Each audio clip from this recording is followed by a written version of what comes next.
proxy committee. Mr. Ramsey, any proxies to report? We have 3 proxies. Just looking at those right now. Gary Teal for Ashley.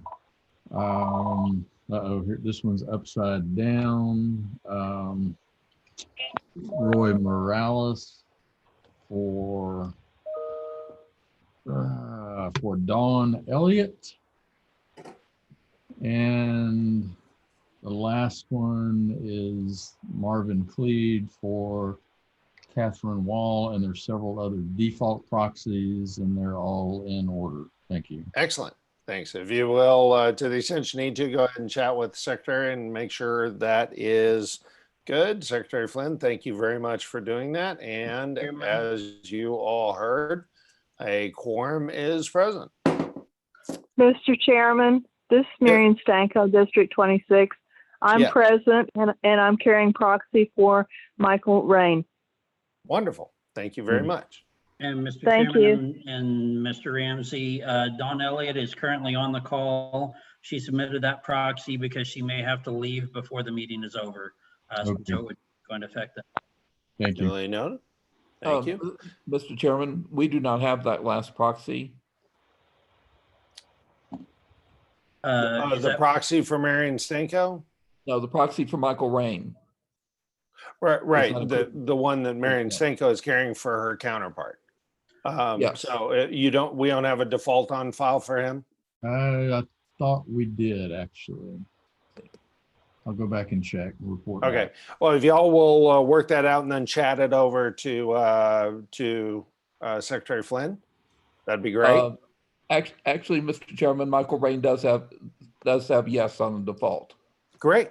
Okay. Then that's good to know. Thank you. Okay. And Mr. Dunning is asking whether Susan Fountain has a default on file. Yes, she does. Okay. Then he would have hers as well. Great. Okay, and again, should you need to leave, let Mr. Ramsey and Mr. Flynn know so that they can handle departure. And at this time, RPT Organization Director Brandon Moore will take a moment to go over your packet. Hey folks, okay, as normal, we have the meeting folder in the Google Drive. We have the live doc there, as well as the meeting call, and then the proposals from the working group that were sent out to y'all. And we'll put the live doc up on the screen as appropriate. Great, thank you. And now, if you would, please go ahead and mute by default. Being that this is a special meeting, the only business eligible to come before us is that which was noticed with call of the meeting. The businesses consider and vote on several RPT rules changes, all of which were noticed with the call for this meeting. It is great to be back with you again in such a short period of time. I gave you a more comprehensive update during our meeting this past Saturday, so let me just touch on a couple of things this evening. There's been a lot of talk over the past few weeks about which jobs and which businesses are essential and non-essential. Well, as we prepare for next year's legislative session and a budget that will have to face significant reductions in sales tax and property tax income, I would like for us to start framing the discussion on the essential and non-essential parts of the Texas state government's budget. For this to have as much priority on it as it would have to resist the natural tendency for taxation and spending to increase without pause, I will initiate a task force to oversee this, which I would prefer to be a part of the Legislative Priorities Committee, which I will be discussing with Mark Ramsey. A very common and important question right now that a lot of our county chairs and temporary Senate district convention chairs ask is how they can best comply with CDC, state, and local guidelines and still hold their conventions in person. We know in-person conventions are what delegates prefer most and what best protects the full rights for convention delegates.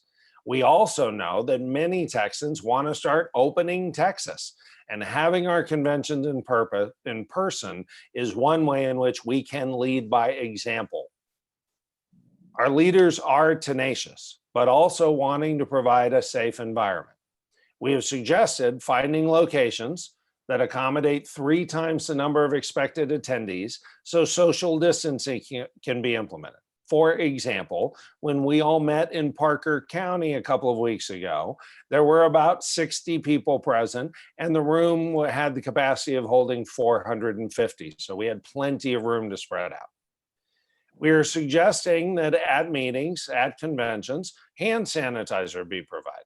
We're also communicating that people who wish to wear masks should be pleased to do so and should be welcome to do so. And by the way, at the RPT, we have some really cool ones that have great Trump logos and stuff that are available for donations. And then others who choose to not wear masks respect the space of those who are wearing masks and respect social distancing guidelines. We are, as we have been throughout all of this pandemic, scrutinizing the advice and orders that are being disseminated and reviewing carefully how all of this affects our convention process. Thank you to all of our local leadership across the state for their partnership throughout these last 2 challenging months. All of this work we discussed has one objective in mind: delivering Texas's electoral college votes for President Trump in November and victories for all our candidates from the White House to courthouses all over Texas in November. We are focused on winning in November and not risking any loss of momentum. The purpose of our meeting today is to evaluate and vote on proposed rule changes suggested by the working group, made up of our parliamentarian Chris Howe and past RPT parliamentarians Richard Hayes and Butch Davis, and attorneys as well. All of these changes, including our own general counsel Wade Emmer, all of these changes are designed to make it easier for our local leaders to proceed with in-person conventions to protect the rights of the local delegates while maximizing their ability to provide a safe environment at the same time. These changes will also help support the future additional changes, should they be necessary, for contingency plans for conventions held telephonically or electronically or some other way other than in person. So with all that in mind, let's proceed to the business at hand. And the first rule proposed from the working group is to set the date,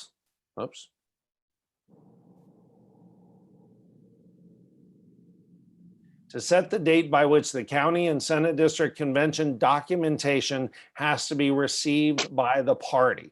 Now, we've been communicating this over and over again since early March, but this change makes it official. It adds with specificity that within 5 days after the convention or by June 27th, 2020, whichever is earlier, they'll forward the certified lists and resolutions, lists of delegates and resolutions to the state chairman at the RPT state headquarters. All of the rest of the rule stays the same, but since unlike normal years when we knew when the conventions were going to be, we don't know when the conventions are going to be, but we have shortened the suggested timeline so that just 3 weeks before our state convention date, June 27th, we've said they could push it up till that very last minute. So this rule change is to add or by June 27, 2020, whichever is earlier, to the rule that specifies for all of our local leaders when they have to get us their delegate list and their resolutions. I'll now entertain a motion for that change. I'll make that motion, Mr. Chairman. Mark Dunham, SD 29. Thank you, sir. Is there a second? Second, Roy Morellis, SD 13. Great. There's a second. Thank you very much. Is there any discussion on the motion? Okay. Let me make sure I've got the top of the list here. So, I see Mr. Brooks has his hand up. Mr. Brooks? You're still on mute. Mr. Chairman, sorry for my tardiness. I am here and present. Thank you, sir. Duly noted. Thank you very much. Appreciate that. Is there any discussion on the motion? Okay. Seeing none, this is a rules change. It needs to be a record vote. We are going to go ahead and make a notation here that the vote is Chairman. about, Mr. Chairman, yes, ma'am. this is Gail Stannard, SD 15. Just to clarify, the reason we're making this rule change is just for this one time with this situation that we have going on.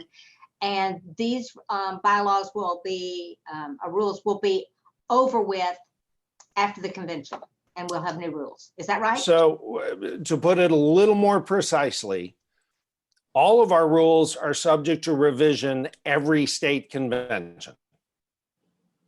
This is a rule that's only, obviously it specifies 2020. So it wouldn't make any sense for the next set of conventions. At state convention, the rules committee would need to remove this along with anything else they choose to remove. I got you. Thank you. Absolutely. No, thank you for asking that question. And seeing no further hands up, we are about to call the vote. So let's see, adding deadline of June 27th. So that's what the record vote is about to be. And so now if you will just post very simply, if you've got your name already recorded right, if you will just post very simply yes or no, it'll record your name with your yes or no for the vote. Being a rules change, all of these changes require 2/3 majority. And if you have a proxy, then, you know, say yes for both or no for both or whatever the change may be. Excellent. See that, Mr. Cleed? Thank you. Okay, I'm still seeing a couple of votes come in. So if you have any further votes, it looks like we've got a pause in the votes. Okay, going once, going twice. I'm going to call the vote closed. And I saw a couple of no's, but look like everybody else yes. So it looks like we should have the 2/3 majority necessary for that change to pass. Thank you all very much. And yes, I should have also noticed, made a comment. In the working group, we had parliamentarians, we had attorneys. We also had the temporary chairs for Jan Duncan and Virgil Cruz. So that's the Jan as temporary chair for rules for convention and Virgil for rules for the SREC. Yeah, speaking of which, Richard Hayes, who is one of the past parliamentarians who had graciously participated in the group, had said he might be able to be on tonight. Are you on tonight, Richard? And sorry, I said it backwards. Jan's as rules chair and Virgil as convention rules chair. My bad. Richard, if you are on, by all means say hello and would like to recognize you, but thank you for your participation. Okay, so the next change is to specify that if precinct conventions within a county have not been finally adjourned, i.e., if in a given county they didn't already have all of their precinct conventions on election night or on the Saturday right after election or anytime before all of this happened, if they had been planning, for example, to have their precinct conventions the morning of their county convention or the morning of their Senate district convention. In the event that the precinct conventions within a county have not been finally adjourned, then the county chairman shall set the date, time, and place to convene or reconvene each precinct convention. And then that shall occur prior to the date, time, and place of the county or SD convention. And notice shall be delivered at least 7 days prior to the date of convening or reconvening by sending copy of that notice to me. And then we'll post it on the website. Now, the point of this is to ensure that a county that had to move their county convention and was going to have their precinct conventions right before their county convention, that know that to do everything by the book by Roberts back then on the 21st of March, when we were just starting to figure this out and we were telling people, don't have your convention, move it, we need you to reschedule it. By the book by Roberts, the precinct chair for each of those precincts or a representative from each of those precincts would have needed to adjourn to a time certain or adjourn to the call of the chair. And what if they just didn't show because we were telling people not to show? This cleans all that up, makes it official that in a county where they were probably doing it, where they all just met right before the county convention anyway, this makes it official. All of those precinct conventions can be called to start right before the county convention officially, with no question as to the validity of that. That's the point of this change. And by all means, Mr. Parliamentarian, feel free to address the body if anything I say could be summarized better. But that's my summary of the intention of this change. That is certainly the intention. There's probably some edge cases that weren't very clear in your description, but the basics is that a precinct convention that has not been held yet can be set by the county chairman. Right. So, and I see some hands raised. Let's start with Mr. Bullard.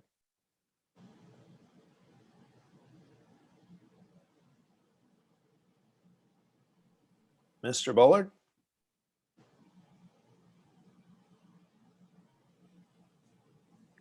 Okay, we'll give Mr. Bullard a second. Ms. Duncan. Yes, Mr. Chairman, I move to change the rule. Oh, yes, thank you. Yes, the appropriate thing for me to have said then is I will now entertain a motion to make that change. Thank you, Mrs. Duncan, for making that official. There's a motion. Is there a second? Second. Dunham. Excellent. We've got a second. Thank you very much. Okay, so now, Mr. Bullard. I'm online now, and I wasn't earlier. Oh, excellent. Thank you. Welcome. Mr. Luther. And Neva Haney is also present. Excellent. Thank you for letting us know. Appreciate that. Mr. Luther. Yes, Mr. Chairman, thank you. I have a point of information that may result in a motion to amend, but I want to ask the question before I do that. In the text of this, the way I'm reading it is, and please, that's what I'm asking for. It says, quote, the convening or reconvening of each precinct convention shall occur prior to the date, time, and place of the county or senatorial district convention to which the delegates from the precinct convention are elected. My question is simply, many of the counties in SD 18 have elected to have their precinct conventions on the morning of their county conventions. And I am wondering if this rule would preclude that by virtue of the reading of the current language. And if it's a consensus that it would, I'd like to make a motion to amend the language. Yeah, no, prior includes up to 5 minutes before, right? Or up to 1 minute before. So it just literally means they can't happen concurrently, and they can't happen, the precinct conventions can't happen after the county convention. Okay, that I understand that, but it's the problem I have with it is the date and time. That's, to me, that's unclear. If you read this in the most literal sense, the date would be the day of the county convention. Therefore, if you read again, if you look at this literally, it suggests that there would not be, you would not be able to hold that on that date. Okay, so let me. I would be happy for Chris to make a comment if he'd like to, Yeah, to help me with the understanding of this. Having and place there does create a little bit of confusion there. If it was just date and time of the county convention, it would be as the chairman has expressed, up to a minute before. It would have to be both date and time. So if you scheduled your precinct conventions at 8:59 and your county convention at 9 o'clock, you would be within. So actually, to strike and place and to add a and in place of the comma between date and time would be appropriate to get to what you're discussing. Yes. So, Mr. Luther, without, How about, Mr. Chair, how about and/or? Well, no, it'd be the shall occur prior to the date and time of the county or Senate district convention. That would be sufficient.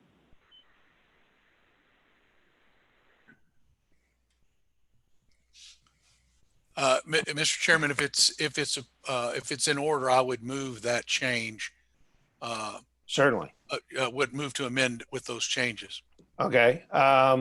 Without objection, I'm happy to take this amendment without objection if there's no objection. Okay. Seeing no objection, it is the motion is amended to just say prior to the date and time. I have several hands up. Mr. Bullard, your hand is still up. Is that just a need to come down? I didn't take it down. Excellent, no problem. Mr. Luther, thank you for your amendment. That was a good catch. Mr. McCloskey. Thank you, Mr. Chairman. Mike McCloskey, Senate District 5. Just a question, and it kind of ties into several of these. And I'm still hearing from counties that have two-pronged challenges. Number one is if there, especially counties that have larger amounts of people who would meet, about having a meeting of that size by the June 27th date. And then also the second challenge is having a facility. A lot of times we're finding that in our counties that facilities are not even allowing that. You know, school districts are not meeting, other places where folks are doing that. Will we have some provision for counties and Senate districts if they are having a challenge with those issues?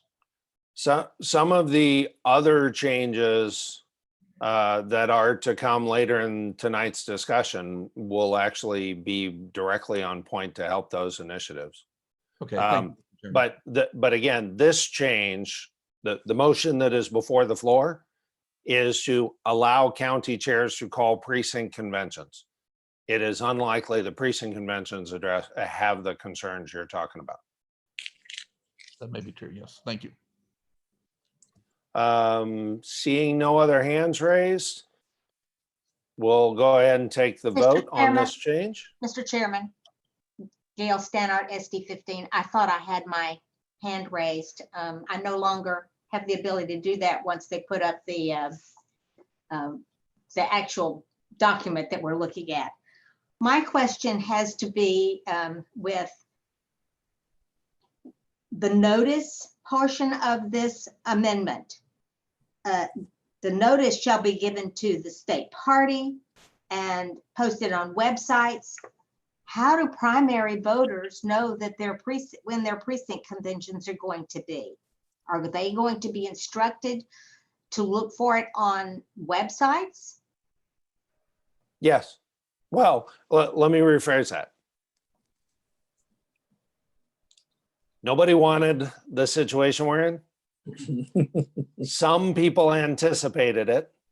I know in some counties, during the primary, they just hand out a link and say, when you want to learn about your precinct convention, go to this page. Some put all sorts of specific info that all became a moot point once everything went crazy. We, to the extent a county has any ability to do something better for primary voters other than just hope they check the website, that's not really a thing we can address. Okay. Thank Mr. you. Chairman, if I can address that. Certainly. It was the working group's intention that county parties notify, far and wide of these changes through their email systems, through their Facebook pages, etc. Writing a rule to require that creates a lot of overhead that may not apply to very specific counties and confuses the intent. The rule that we suggested is like the bare minimum that's required. That should be very clear for any county chairman to comply with. The rest of it is up to your local county to disseminate that information. And we encourage that dissemination. It's just making a rule to require it creates lots of problems if it is not followed. Great. Thank you. Mr. Luther, your hand is still up, or is that still or again? So, okay, wonderful, no problem. All right, seeing no other hands up, we will go ahead and vote on this change. And this change is the allowing county chairs to call precinct conventions.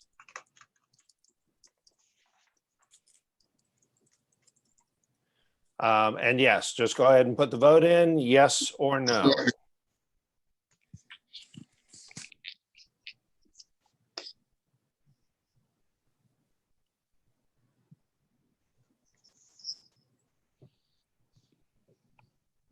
Okay, we've still got some votes coming in. That's all right.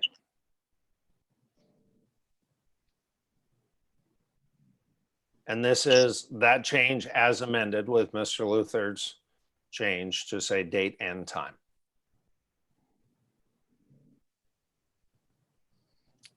Okay. The voting seems to slow down. We'll close voting in 3, 2, 1. Okay. The ayes have it. I would bet, based on what I saw, it looks like we had more than 2/3, and therefore it passes. Thank you very much.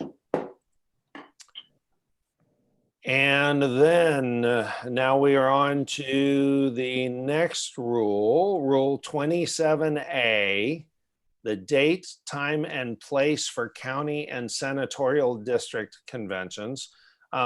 Actually, without objection, including from him, parliamentarian, how would you be able to summarize this quickly for the body?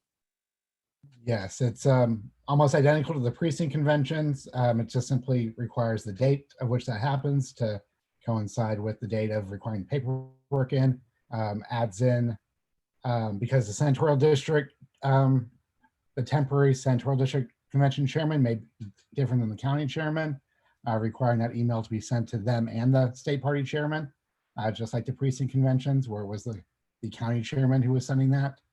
And ensuring that notice is sent to any email address that has been provided from precinct convention minutes that have already occurred. And then requiring the state chairman and the county party chairman to post that on their website. Okay. So now I will entertain a motion to adopt that rule change as proposed. So moved. Thank you, Mr. Ramsey. So we have a Second. motion from Mr. Ramsey. Do we have a second? Second. 13. We have seconds. Thank you very much. So now we can take discussion, and first up we have Ms. Gebhardt. Hi, Ann Gebhardt in District 9. I was just wondering why this rules change isn't reflective of statute 174.064, in that the rule that we're considering right now omits the county commissioner's bulletin board as a notification option. I wasn't sure if that was an oversight or if there was a reason that we were omitting that.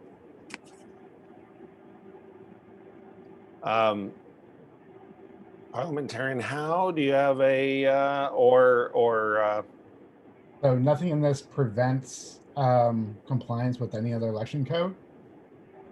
It is simply, well, I'm sorry, as for the election code part on doing commissioner's court, it had already been noticed when these had begun. Everybody has, most everyone, I want to, not that anyone I am aware of, but most every single convention has adjourned it to the call of the chair, which now takes us outside the election code. We're talking about reconvening it. While it would be nice to also give it to the commissioner's court, again, ensuring compliance with that makes for a very difficult thing as we move forward in the process. We're trying to set the minimum bar by which SD chairman and county chairman can be sure that they've fulfilled their duties. We didn't want to overly prescribe additional requirements that we would have difficulty in verifying.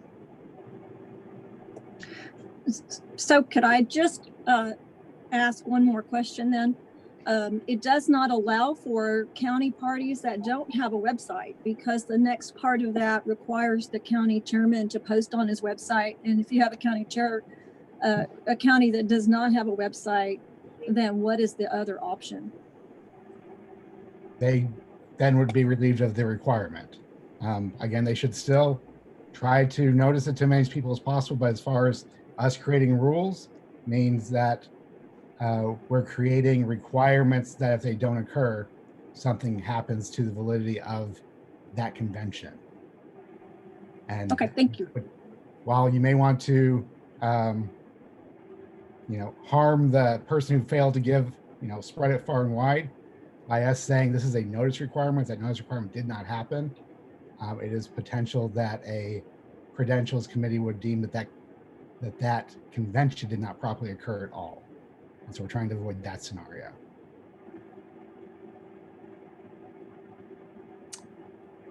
thank you very much. And Mr. Ramsey. Yes, Mr. Chairman, members, this is more of a point of information, perhaps for Parliamentarian Howe.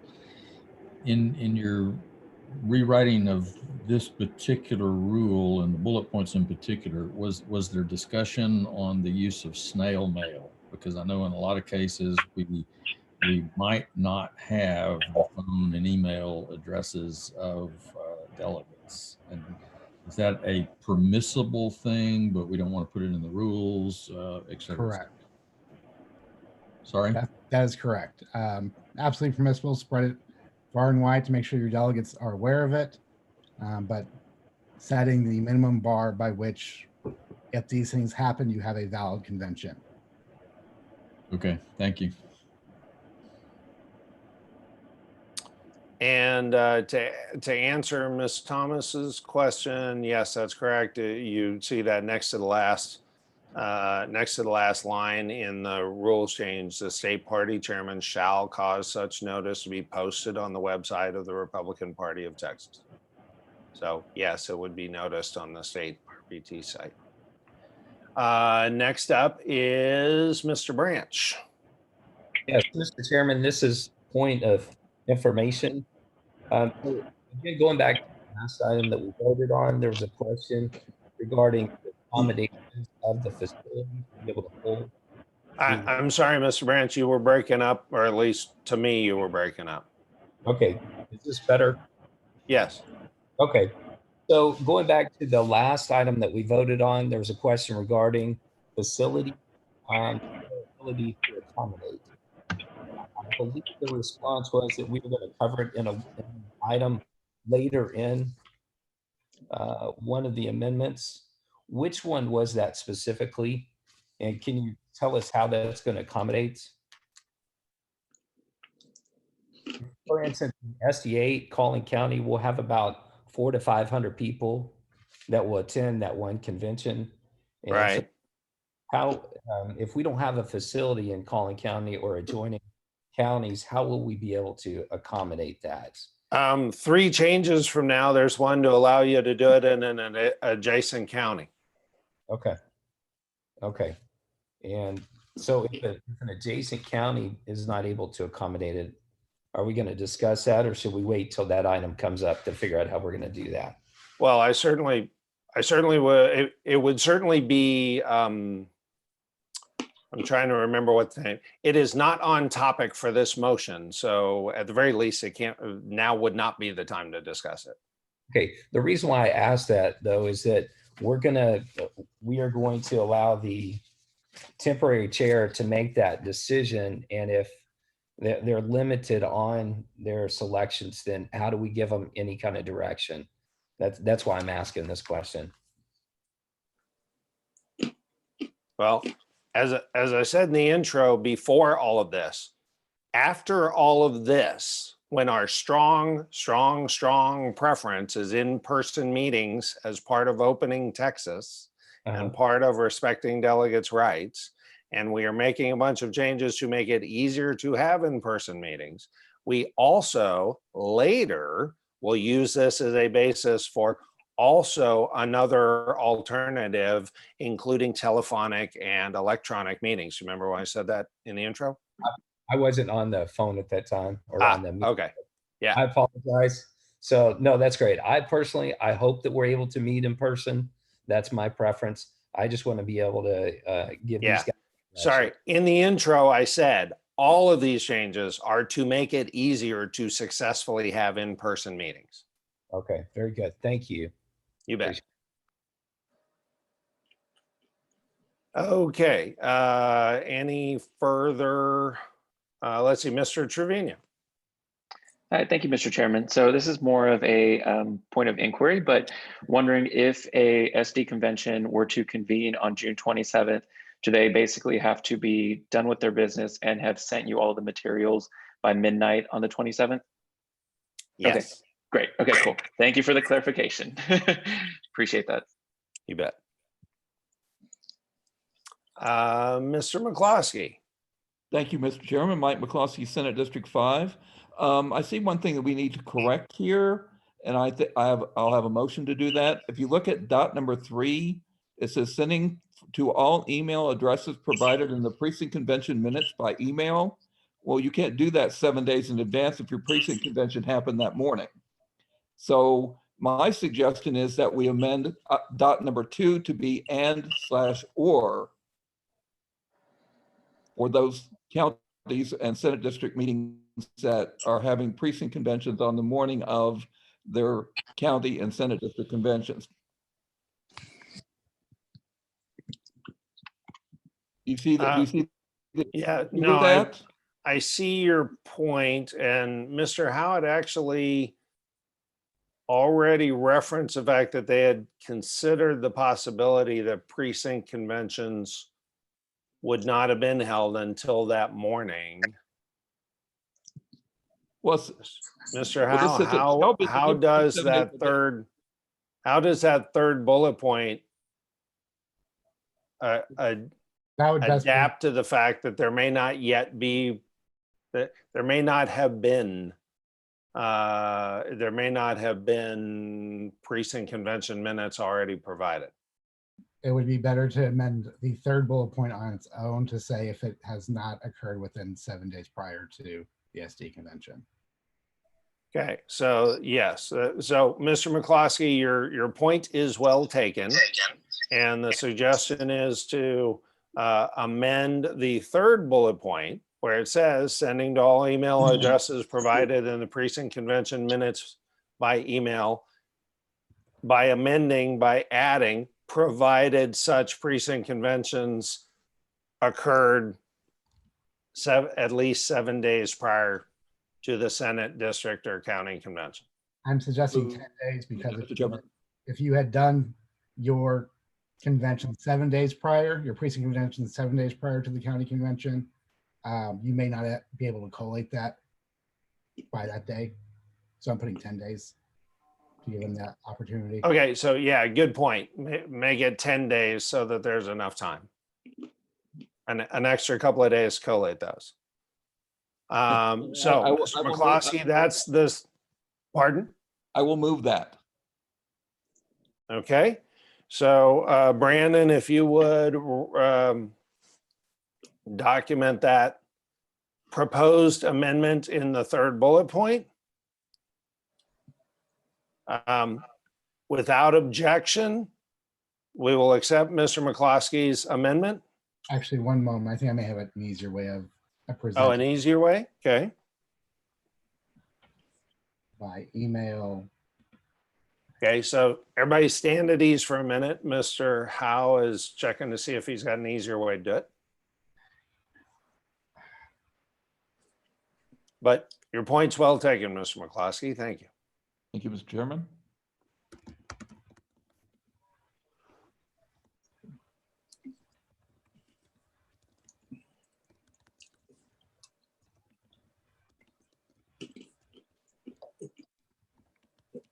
Mr. Chairman, Yes, ma'am. Gail Stannard, SD15. I have a question. Yes. You have been using the term Senate District Convention, and in the text of these amendments, it is calling it the Senatorial District Convention. Is that the appropriate term? I Senatorial? am quite willing to assume that I've been using a more colloquial term than the committee that was evaluating the rules. So yes. For my own information, senatorial I just district. wanted to know what was proper. Thank you. Yeah, my apologies. Yeah. Duly noted. Thanks for pointing that out. Mr. Chairman, Yes, sir. just Mike McCloskey, Senate District 5, just to let you know, I agree with what is typed in the dialogue there. Excellent. Thank you. Okay, then now, Mr. Chairman. Mr. Howe, are we set on that? Mr. Chairman, this is Gail. Yes. I'm sorry. In that amendment that we've just made, it says precinct convention '(S) minutes. It seems to me that it should match exactly what it says in the previous phrase, precinct convention minutes without the apostrophe and S. They should match. Okay. Brandon, do we have that, and or Chris, do we have that resolved? I believe I believe I have it correct. So provided precinct convention minutes, there's no ownership. And in the clause, it's if a precinct convention's minutes were received. The minutes of a precinct convention were received. I'm open to other grammar correction, but I believe I have that correct. Mr. Chairman, Gail Stannard, SD15. I understand. Excellent. Okay. All right. So the change, so without objection, we will adopt the amendments suggested by Mr. McCloskey as presented in the shared screen. Seeing no objection, the amendments are adopted. Okay, now we have the motion as amended. Any further discussion? Seeing none. Brandon, if you'll start the count on the motion for calling. Yeah, there you go. Everybody's go ahead and put your votes in. Yes or no.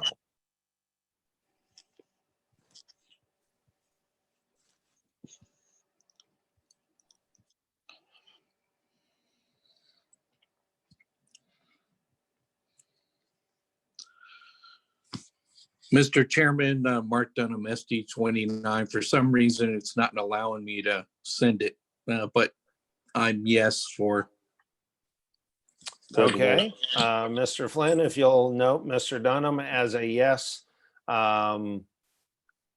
Hopefully, yeah, look, we've got a lot of votes coming in, so for most part, it's looking okay, but double check who your 2 is sent to. It might or might not be marked for everyone. That might or might not be a problem.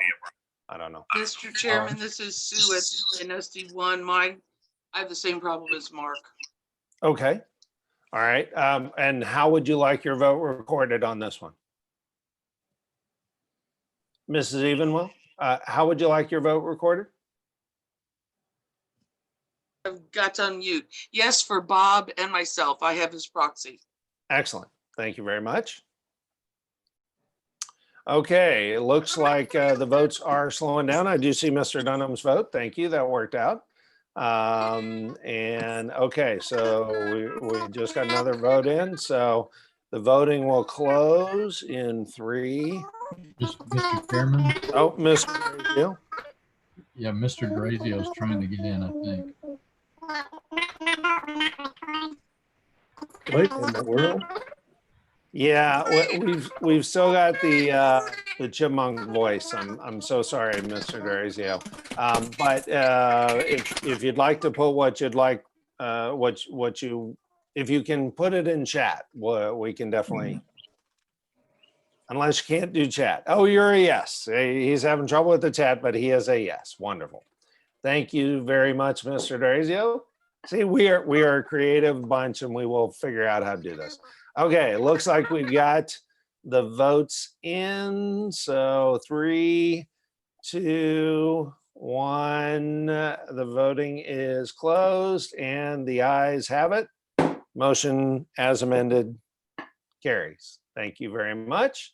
Okay, now we are on to the next proposed change. And the next proposed change is temporary committee meetings held electronically, which I think is pretty self-explanatory, that the meetings of the temporary committee may be conducted through use of electronic meeting services at the discretion of the temporary committee chairman, and have to allow for video conferencing and sharing of a computer screen.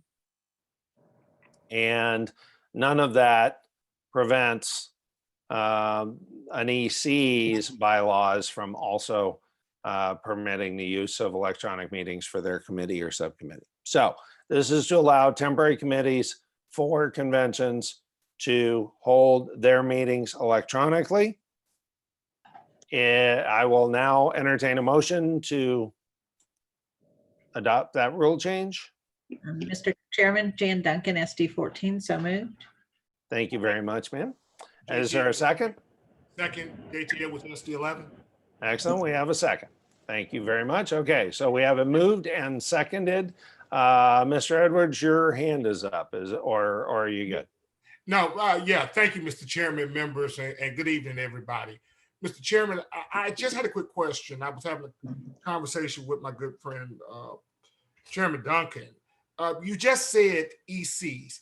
Did you mean to say temporary committees of county conventions / senatorial district conventions?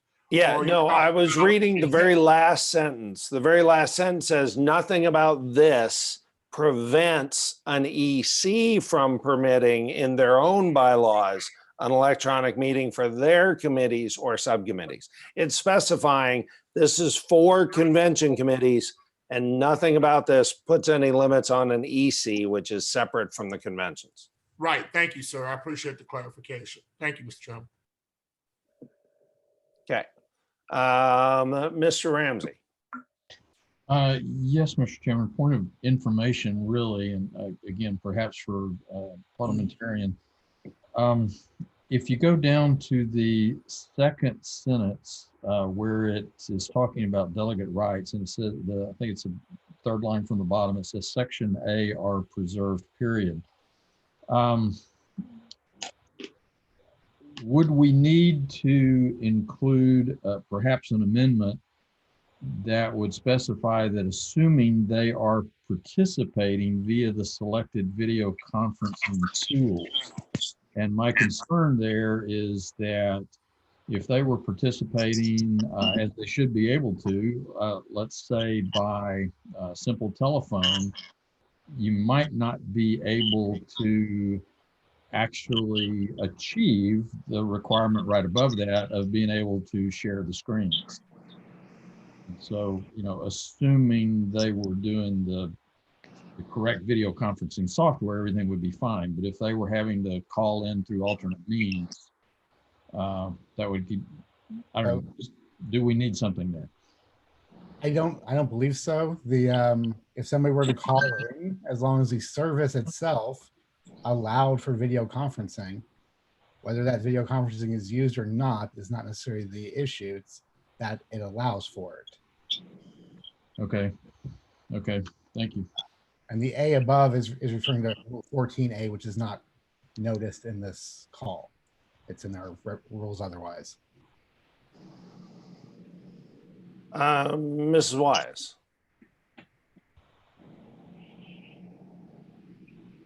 You're on mute. Hi. There we go. Yeah, I just unmuted. Sorry. So I'm going to strike that section. I think we could leave that at the discretion of the temporary committees to be able to determine themselves what the requirements are.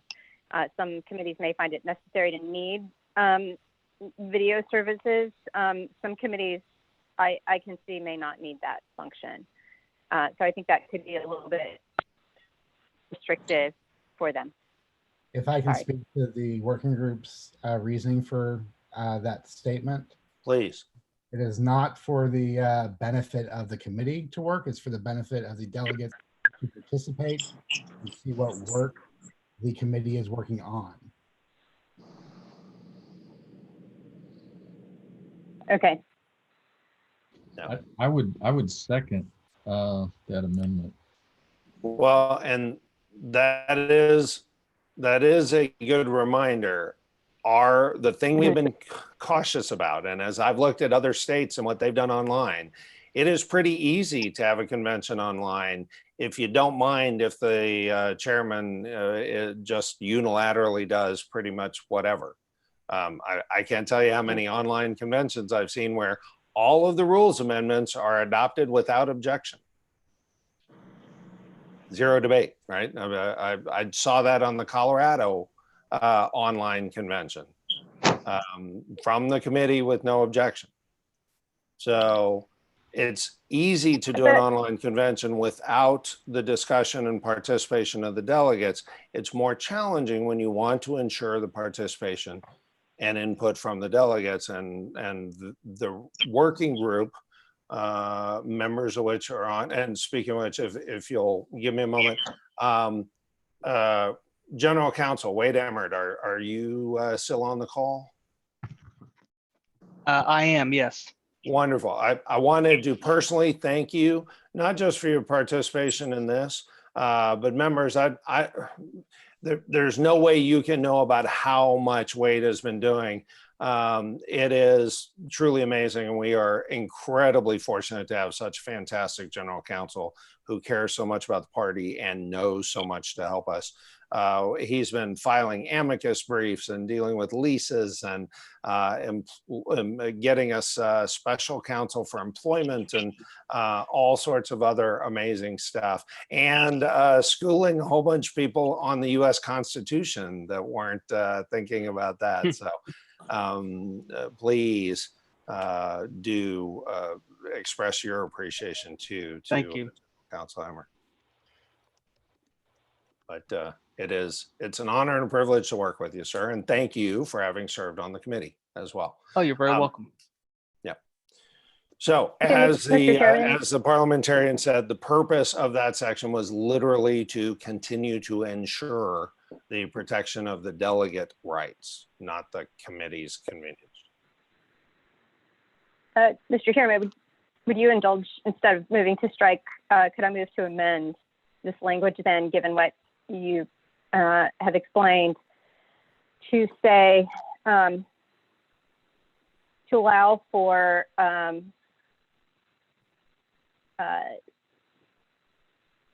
all participants and visitors to view and share documents related to committee business, something like that. I don't think there's really a need for video conferencing or even sharing a member's computer screen. What you're really getting at is you want to be able to see the documents and see the work that is being done by the committee. Document sharing, something like that. So after allow for strike video conferencing and presentation of a committee member's computer screen, change that to say, to allow for sharing and viewing of documents. I think that's all you need.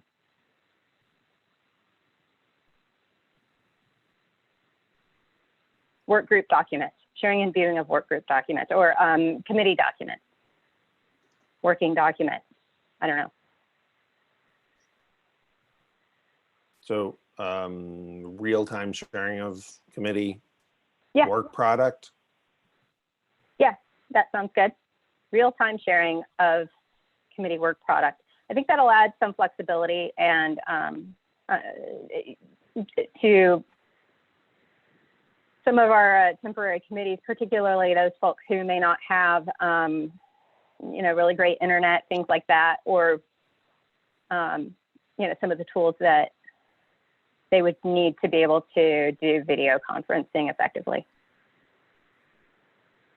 And I think they're fully capable of handling the business of a temporary committee over the phone, as long as they're able to have access to those documents if they so desire. So the three main temporary committees are resolutions, rules, and delegate nominations. Yeah. Yeah. So I could see that absolutely making a lot of sense for rules and resolutions, and maybe or maybe not. I could see a scenario where video would have been really nice for nominations. This is the minimum standard. Understood. If Agreed. committees can do more, then they can do more. But I don't think we should be overly burdensome to our committees if we can help it. Okay, so the motion is to modify so the electronic meeting service must allow for real-time sharing of the committee's work product. And end the sentence there.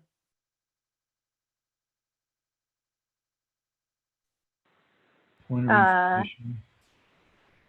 I think comma such that. Okay, comma such that. Yeah. Mr. Howe, have we inadvertently added something? Are we all right? I think the language gets at what she's described, yes. Excellent. Okay, Mr. Ramsey? Yes, I'm just trying to think ahead of this a little bit. By wording it this way, the electronic meeting service, would that exclude, for example, using Google Docs as the real-time sharing and viewing? Would you have to literally be sharing, say, the secretary's computer screen, or could you be directing people to a Google Docs, I guess is my question. I want to make sure we kind of preserve all options there. Shall we strike the word service? Can we take care of this amendment first and then go back to a second amendment? Okay. Or is that? Point of information on this amendment. Yes. Mr. Luther? The point of information is directed toward Mr. Emmerich and Mr. Howe. By changing this language as it's on this amendment, does that still comply with the next sentence, as such as all rights of delegates and alternates as described in Section A are preserved? Does this still do that?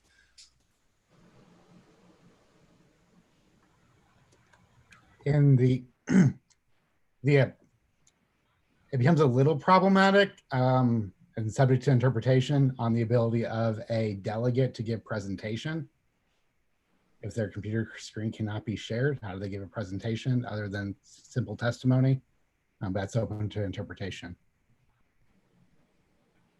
Other than that, it would comply straightforward. Okay. So, yeah, so I wouldn't have a problem with the interpretation if they have the ability to add their stuff into there or whatever, or to provide it for addition in. Okay, so, Glenn Morales, so the amendment is to change that second sentence as reflected. Is there any objection to adopting the amendment? Yes, Mr. Chairman. Oh, yes, Mr. McCloskey, you had your hands up, sorry. Yes, Mr. Chairman. Yes. Mike McCloskey, Senate District 5. Yes. In my opinion, watching a Google Doc is not the same as hearing debate. When you go to an electronic meeting and all you're sharing are the documents, you're not hearing the debate as you do in a video conference. That's two different things. So I mean, if we're talking about having all the rights of delegates and alternates as described in Section A, I don't think that it is the same rights. You're not hearing conversation. You're only reading documents. For clarification, you would still be required to have an audio going. It still has to be a electronic meeting in that there is oral communication occurring. The second sentence is what needs to be shareable during conversation. So one way to accomplish that would be WebEx or Zoom or Cisco GoToMeeting or whatever. Another way to handle it would be a conference call and a Google Doc. Okay, well, I mean, I don't think it says that. I mean, if we need to do another amendment, we can do that. I don't think it says it right now. That's what's meant by electronic meeting services. Would require to be a oral communication. Yeah.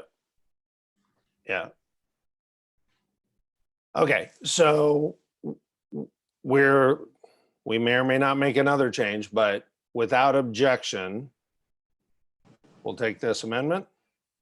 Oh, wait, sorry, I've got a couple others who've asked to be recognized. Mr. Morales? Sorry, you're muted, Mr. Morales. Point of information. Yes, sir. When it talks about committee documents, would this also include the at-large forms for the nominations committee? I don't know that it's necessarily mandatory that it's.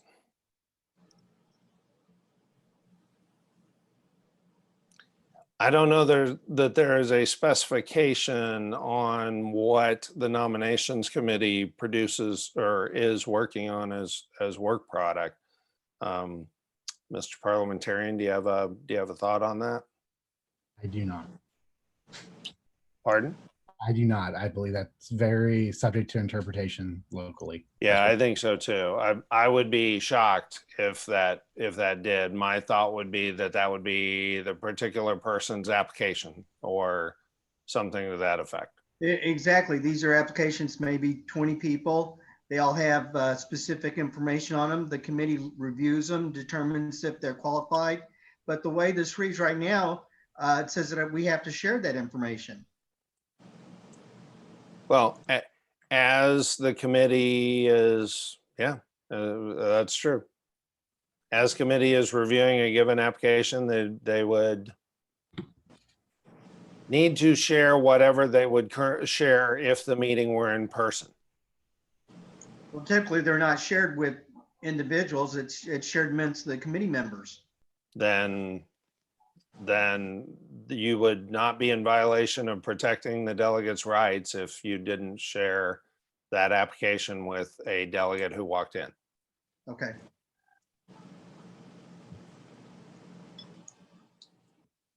Okay.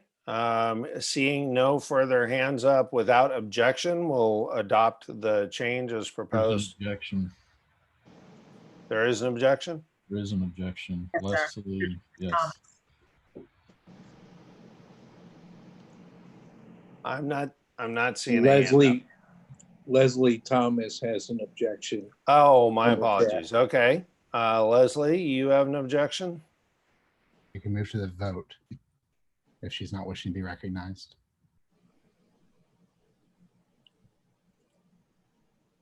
Yeah. Can you call in? Okay. I can't do audio. I don't know what we do with that, but Mr. Morales says he has an objection. So, no, sorry. Mr. Casillas says he has an objection. Mr. Casillas? I believe they're just asking for a vote as opposed to be recommended. Okay, all right, great. Then let's do that. All right, so this is amendment to revise the requirements on electronic meeting for temporary committee meetings. All in favor of the amendment? Actually, Brandon, go ahead and trigger the tracking here. This is amendments to the requirement. Excellent. Okay. And then yes, all in favor say yes, all opposed say no.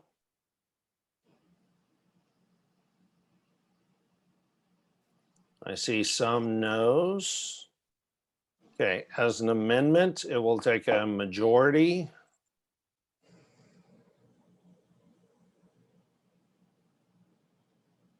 Okay. Votes are still coming in.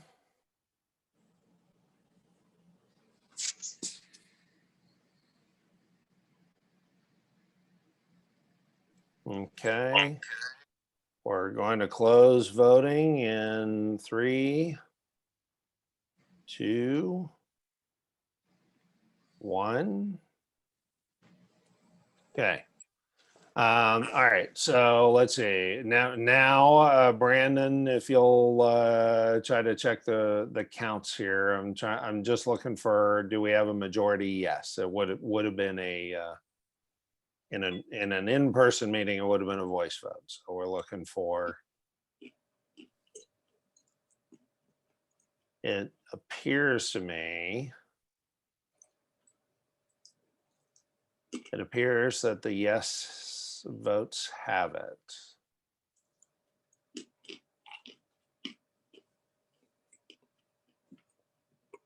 Yeah. Okay.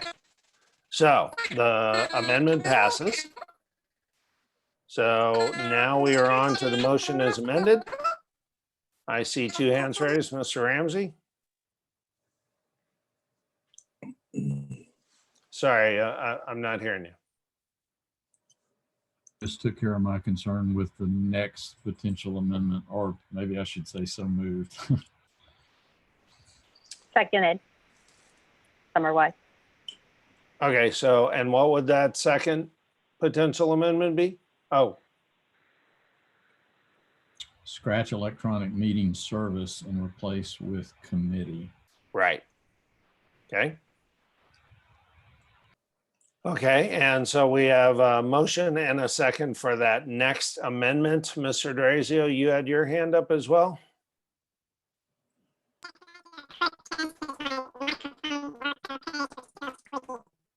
We're still having trouble hearing you. Can you call in using, just use a conference call number?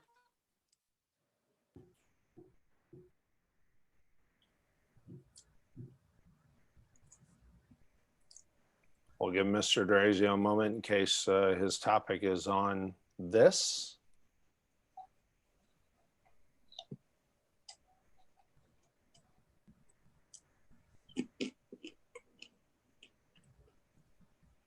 Okay, while he's calling in, Mrs. Robertson. Yes, sir. I just had a point of inquiry. Certainly. I guess I'm asking if this would be, if we had an in-person committee meeting, if we would still be required to share the documents with all delegates and alternate delegates.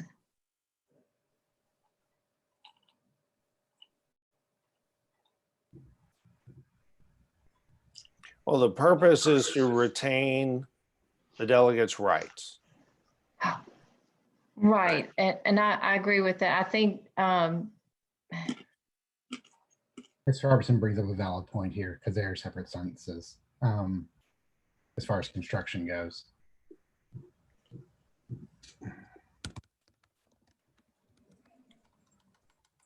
So, Mr. Howe, could you repeat that, please? Ms. Robertson brings up a valid point that these are separate sentences, and if read by itself, that the committee must allow for, it should be if the committee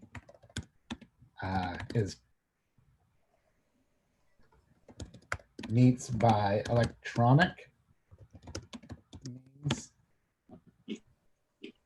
then the committee must allow for the real-time sharing. Oh, how about if we just scratch service where it would read the electronic meeting must allow?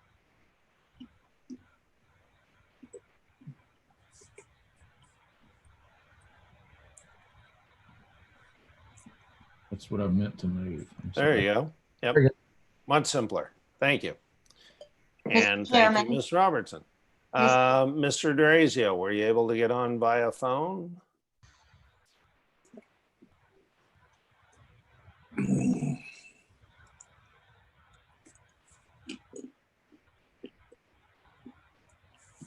Mr. Chairman, Yes, ma'am. is there a reason to change the first word in that second sentence, the, to any, A-N-Y, any electronic meeting, rather than the electronic meeting?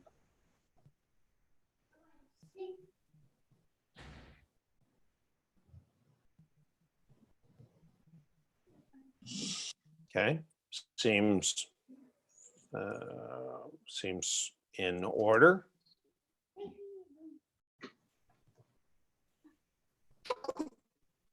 Great. Mr. Pastor Broden, your hand's raised. Mr. Chairman, I'm just curious. Is my vote being registered? I do not recall whether we had caught you in time on the roll, but even if we had not, if you gave your vote, let me look, scroll back up here and see if I see your vote here. Mr. Chairman, I do not see Pastor Broden's vote on the last vote. Yep. Okay, I did vote. Okay, so is your chat set to everyone?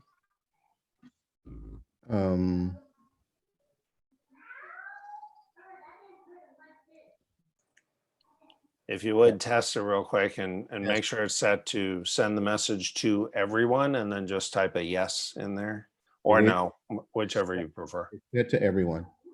It is. Okay, if you just type yes or no and hit enter, hopefully we'll all see it here in just a sec.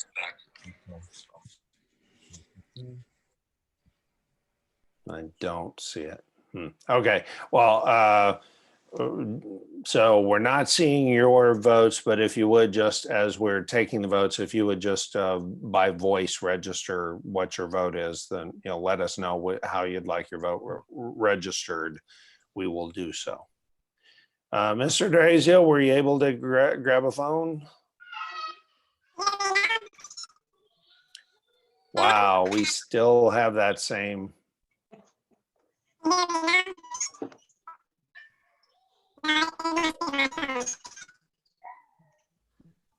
Wow, sorry about that, Mr. D'Orazio. Yeah, and thank you, Pastor Broden, for letting me know about the challenge on your vote. Sorry about that. Okay. Mr. Chairman. Yes, ma'am. My amendment was not recorded properly on the screen.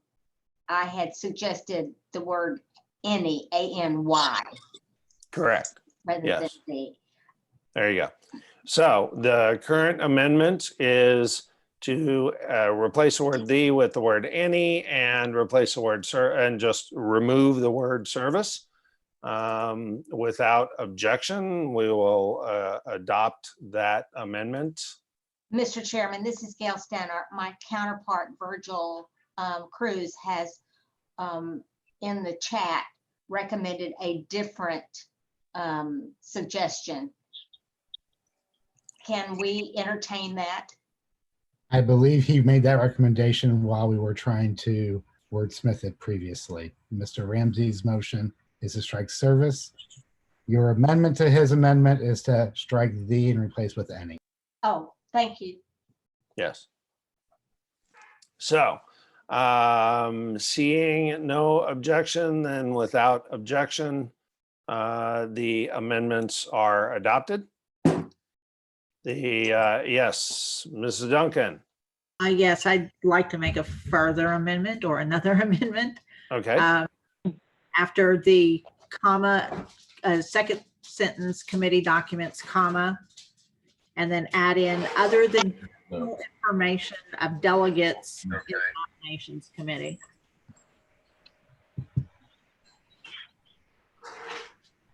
Mark, I don't need to speak to any amendments. Okay, thank you, Mark. Mr. Drazio, thank you. Jan, can you ensure that I have that correctly, or if you had additional words? Yeah, just continue in the nominations committee, Right. comma.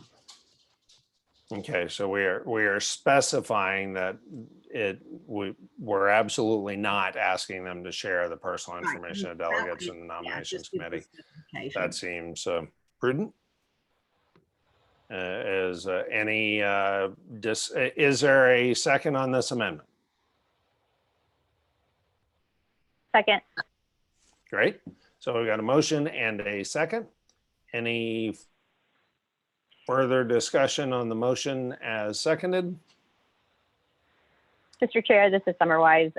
Just a quick reminder, I think maybe what was going on is people are pushing the yes and no buttons from the participant window instead of chatting the letters YES in the chat group.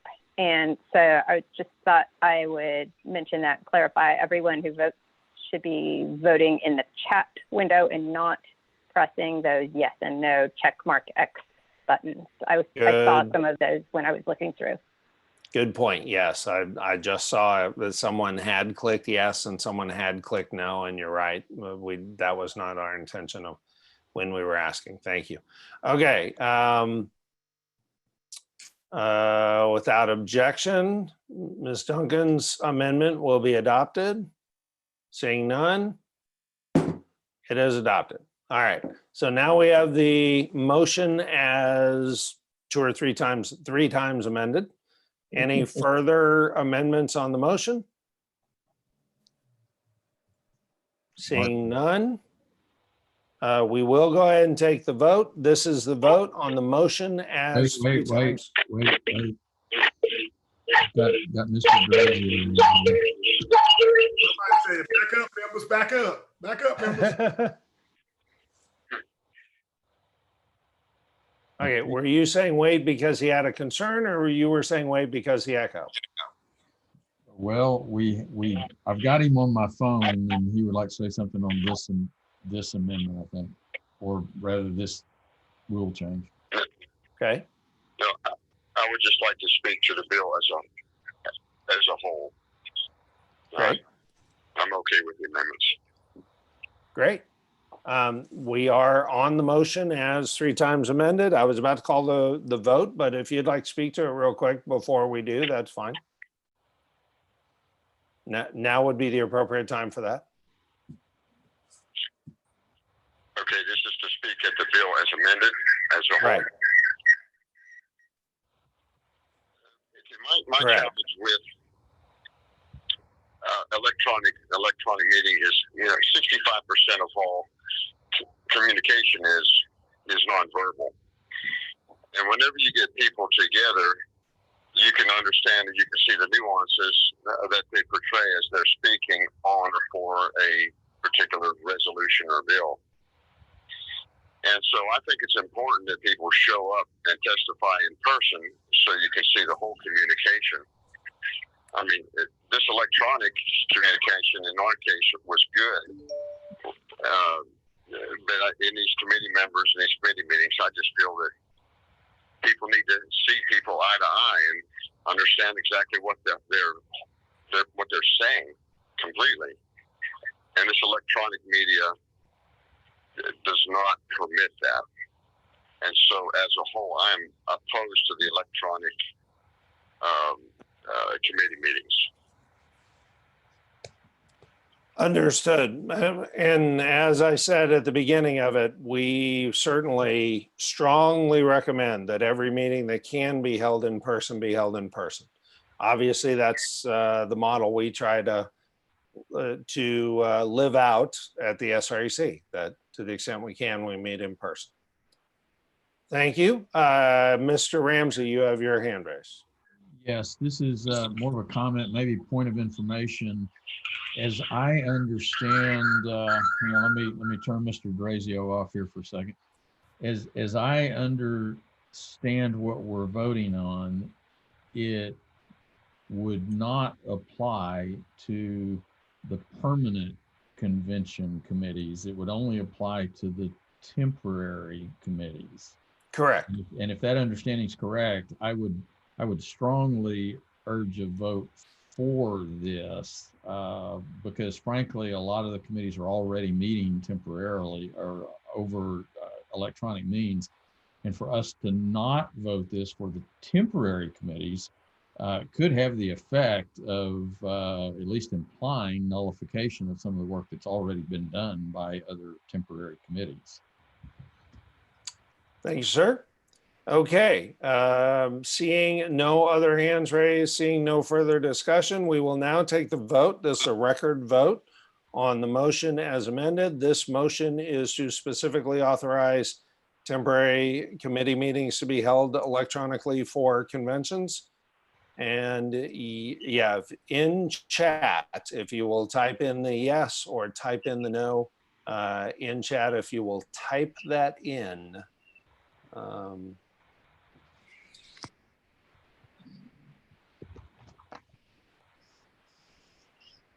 Type in a yes or no and hit enter. And again, as a rules change, it requires 2/3 amendment or 2/3 to pass, sorry. And it looks like we are slowing down here. If there are any more votes in 3, 2, 1. Voting is closed and the ayes have it. Motion passes. Now we are on to the next. And the next one is the date to require state convention temporary committee member recommendations. This is normally, this would have been required 20 days after March 21st. Instead, it is no later than June 30th of 2020. So this is the deadline. This is y'all voting on your deadline to provide your recommendations for your temporary committee members. Obviously, membership is conditioned on someone being a delegate state convention. Since some of those delegates won't be known for sure until June 27th, the idea is to give you a couple extra days. Of course, the longer it is before you get those in, the longer it is before a temporary committee member knows they'll be a temporary committee member and can make their plans for arriving early enough to participate. Mr. McDonald, do you have your hand up?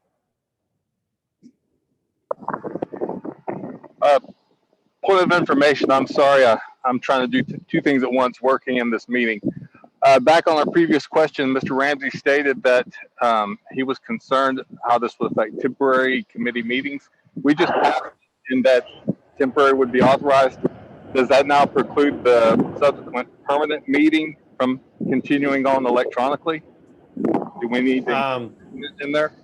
Permanent meetings are part of a convention. We did not do anything about changing a convention. We might in a future meeting, but tonight, that's not a topic for discussion tonight. Okay.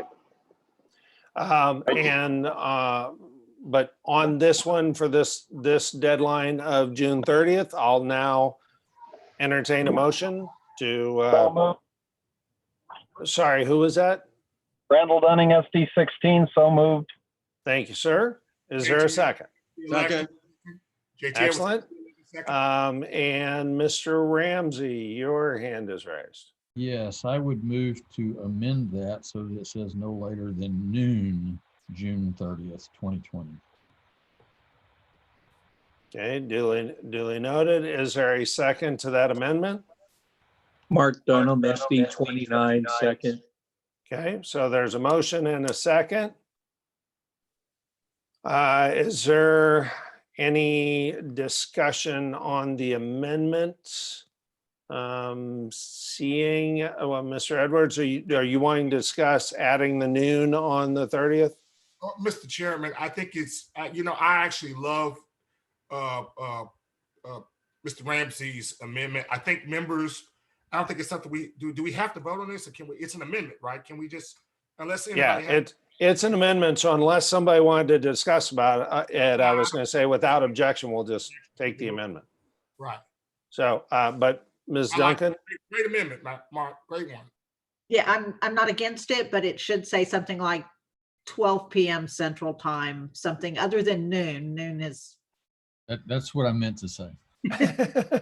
okay. So without objection, we will add 12 p.m. Central Time. Okay. Seeing no objection. Or should it be 11:59 a.m.? Mark, you got a good amendment. Leave it alone. Yeah. Call it good enough. Thank you. Okay, so we have that amendment. Any further discussion or modification? Mr. Chairman, should it Yeah. say, because it's in June, should it note that it is daylight savings time? Well, that's why, I believe that's why they just said central time. They did not specify central daylight or standard time, and therefore it would be whichever's applicable. Thank you.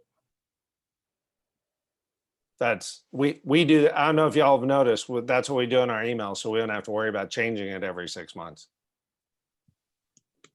Excellent. Okay, seeing no further amendments, we can move to the vote because it requires a roll call vote.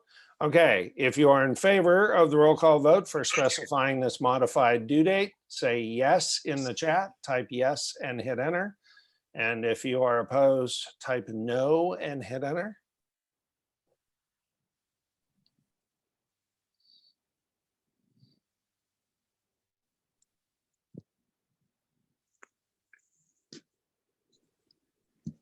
Okay, the votes are slowing down a little bit. So Pastor Broden, I see yours. Wonderful, thank you. Any further votes? We're gonna close in 3, 2, 1. The ayes have it. Motion passes. Okay, now we are on to the next change. And the next change is to allow county and Senate district conventions to occur in an adjacent county or. Okay. All right. So in the event that a county or senatorial district convention is not concluded by the third Saturday, back on March 21st, the temporary county or senatorial district convention chairman may select a location within the county in which it is situated or in an adjacent county.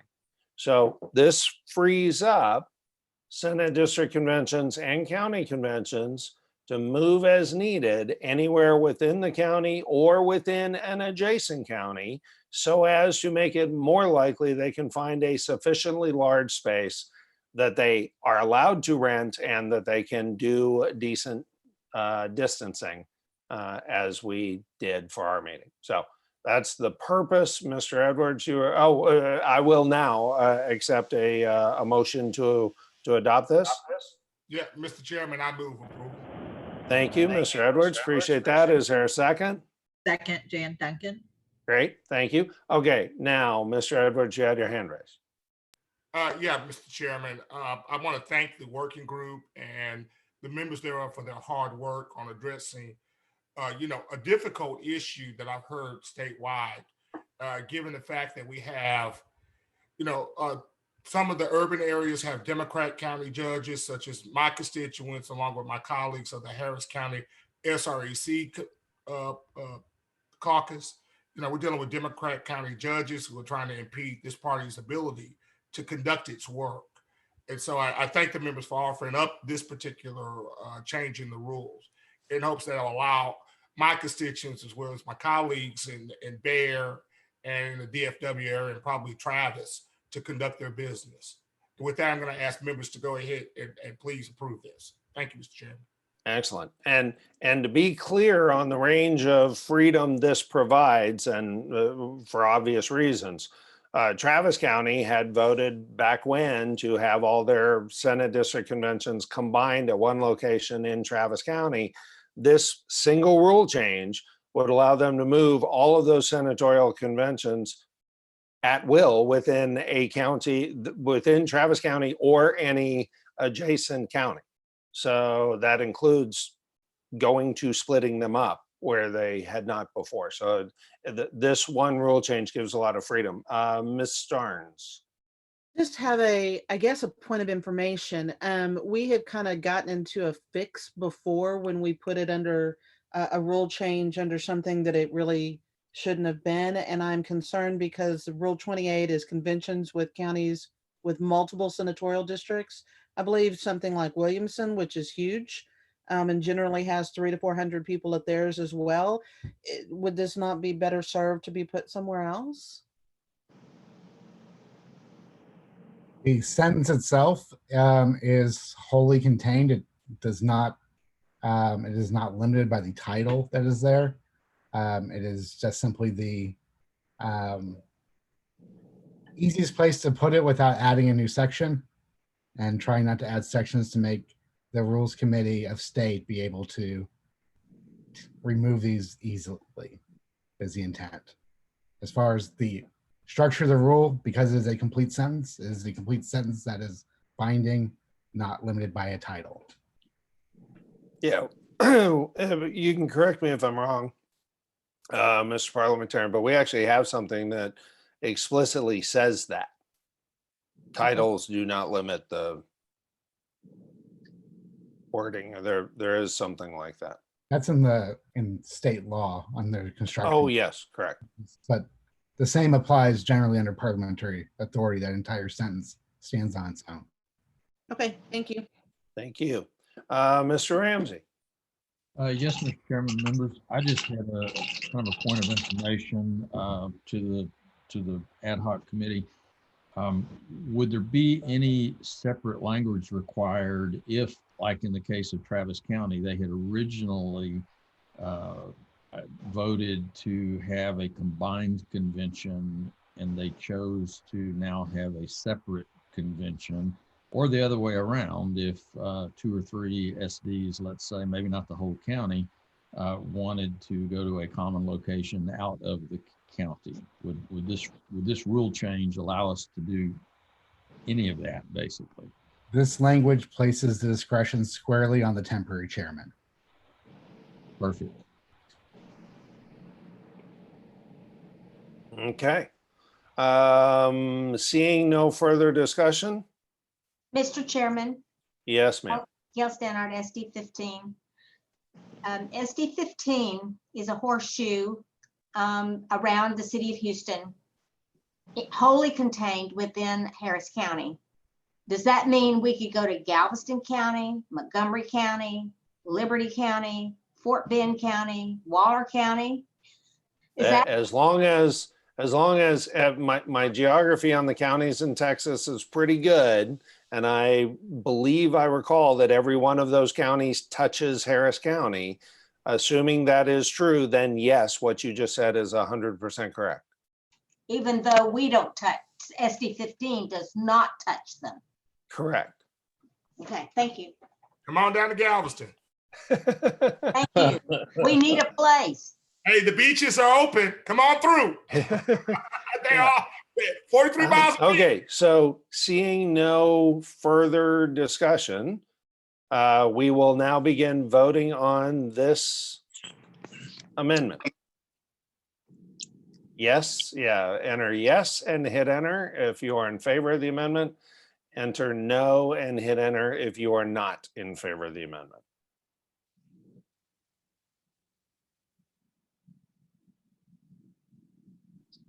Okay.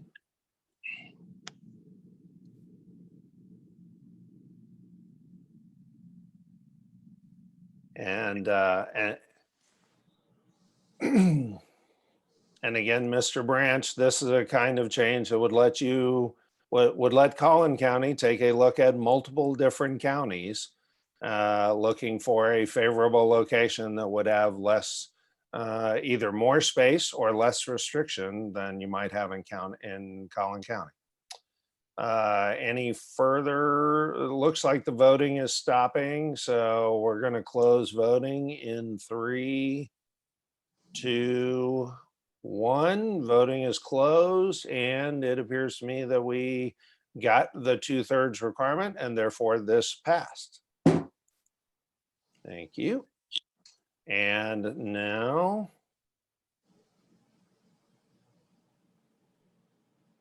the last one. Credentials challenge is the last change proposed by the working group. And again, I thank every one of them profusely for all of the work and time that they put into this and for the incredible experience they brought to bear for this. The amendment is to change the deadline for submission of a credentials challenge to July 4th instead of 30 days after the county or SD convention, which would have been 30 days after March 21st, which would have been April 21st for what then was a May something convention. So moving it to July 4th to give people time to set that challenge. Is there a motion to adopt? Mr. Chair, I'll move the change. Virgil Cruz, ST 15. Thank you very much. We have a motion. Do we have a second? It's the 11th. Second. Great. We have a second. Thank you very much. And to answer a couple of questions that are coming in chat, yes, we will adopt, or we will spread around. We will email you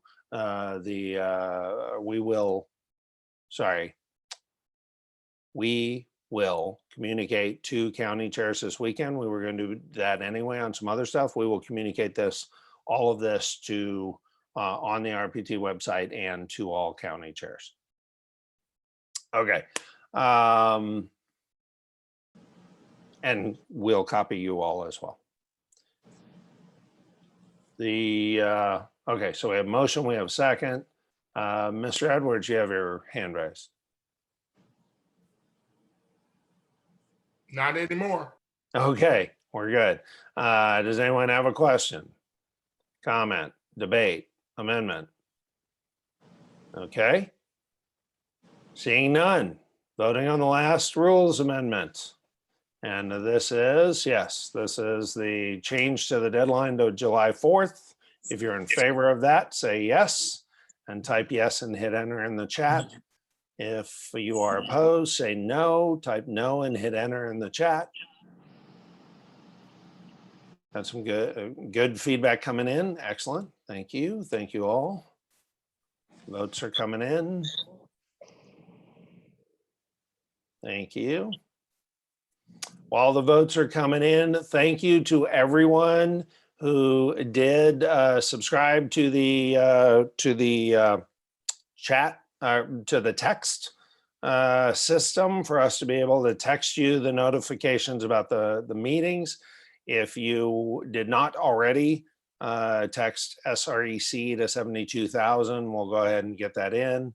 The voting looks like it's pretty much done. We'll close the voting in 3, 2, 1. Voting is closed. It looked to me like we got the 2/3 required. Yep. So the motion passes. So all of them, some as amended, passed. We will get all this out to county chairs and to you all. And yes, please, if you have not already subscribed, to send SREC to 72,000. You'll be able to subscribe for the group text. It is hugely helpful and will be. I see Mr. Dunning's motion to adjourn, but let me recognize Mr. Ramsey first. He already had his hand raised. Yes, Mr. Chairman, I just wanted to maybe get a little clarity, because one of the rules that we had suggested from the contingency committee was to allow the SDs and counties to actually meet electronically if it comes to that. And I was wondering if that's been considered by the ad hoc. Yeah, and as I said in the, as I said in my intro, that comes next. Wow, must have First was all these changes to see if everyone can, with all these changes, it should be easier for people to be able to meet live. Perfect. Let's try that first, and then we'll work on the next. And yes, thank you, Mr. Halverson, for suggesting for the link to a live doc instead of a PDF. We'll deal with that. And let's see, and announcements on our website are all the details about the election for our replacement nominee should Congressman Ratcliffe's appointment to be the Director of National Intelligence be approved. It's been a wild experience. Our general counsel, Wade Emmert, has done an amazing job picking up on stuff that folks all over the country had missed out on. He's really done a fantastic job. So the details on that, if you know anybody in Congressional District 4 wants to run for Congress, the details on that are on our website. Recognizing now the motion to adjourn from Mr. Dunning. Is there a second? Second, Mark Dunham, SD 29. Thank you. All in favor, say aye. Aye. Aye. All opposed, say nay. The ayes have it. We are adjourned. Thank you all very much. Goodbye. So, ta.